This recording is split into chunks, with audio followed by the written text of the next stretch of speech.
There's a new British series that I wanted to check out. It's only 6 episodes, and I thought I would kind of talk about it to you guys to let you know whether it's worth your while watching this. Let's jump in. The story centers on a barrister named Ingrid Lewis, who defends John Webster against stalking charges. So you have Colin Morgan, who, if you might remember from Merlin, the series, is a very different character here, playing John Webster, and Emma Appleton playing Ingrid Lewis. They are the two main protagonists, along with some others. But what's interesting about this series is that was kept guessing the whole way through within the 6th episode. It was quite frustrating, actually, to think you know who it is in the mystery part of this series.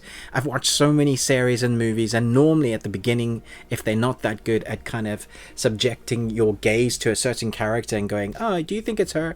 And then you guess who the main culprit is, or who did the big thing that's going to be the big reveal at the end. It's very frustrating when you get to the end of a movie or a TV series and you've guessed all the subplots. I don't think you're going to guess the subplots or even the main arc in this, because of how much they point fingers at almost every single character, and you think the person that is stalking our main character here, who is an amazing barista, you are guessing the whole way through, literally every episode. And even when they do the big reveal, you think, oh, okay, now they've revealed it, but then it carries on.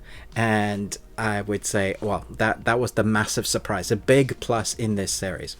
It does end with a weird kind of take, like literally the story, the arc has ended, and then there's a moment where it suggests something else. And I think that took a lot away from the whole story, really. There was no need to end it like that. It's like that just in case moment, and I didn't think we needed that all. However, the acting from our characters really give credence to the how to take on a character, how to act really well, how to personify a creep or a stalker, how to give moodiness. So many of the characters in this, because they're pointing at literally every single person that could be the weirdo, or the dark person, or the stalker, or a murderer perhaps, they all carry an air of mystery about them and could be a little bit dodgy.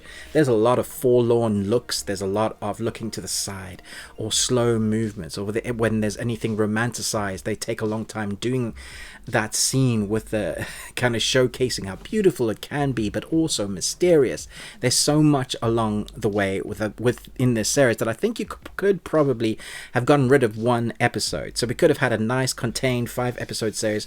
Not that I didn't enjoy all the mystery and kind of pointing fingers at the whodunit.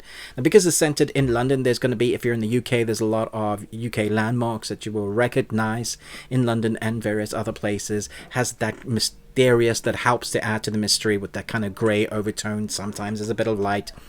We have a massive a heat wave at the moment. My conservative is like 34 degrees at the moment, which is why I'm in my room trying to do my reviews here, because it's just too hot to do reviews in my set downstairs.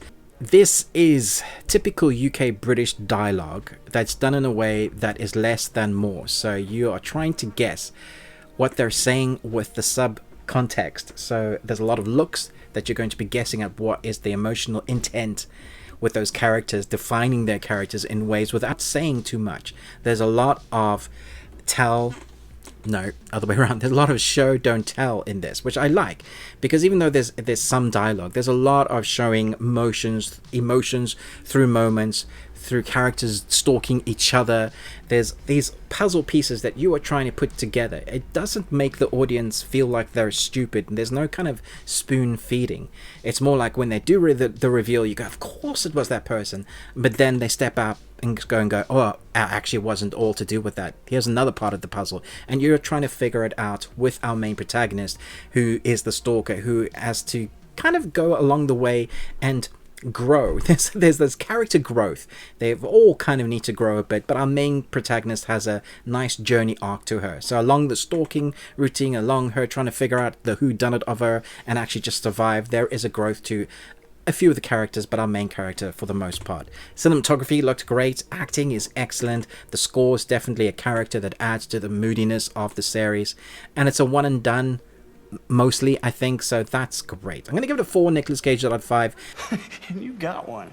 Congratulations. Very enjoyable series that's now on Amazon Prime.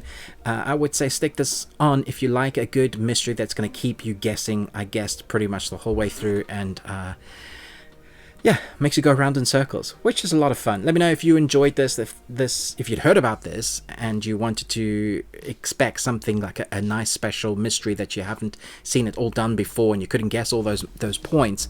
I think you'll find this definitely worth your cup of tea if you're a big fan of mysteries. Thanks so much for watching, but most of all, until next time, remember, live long and Tuesday.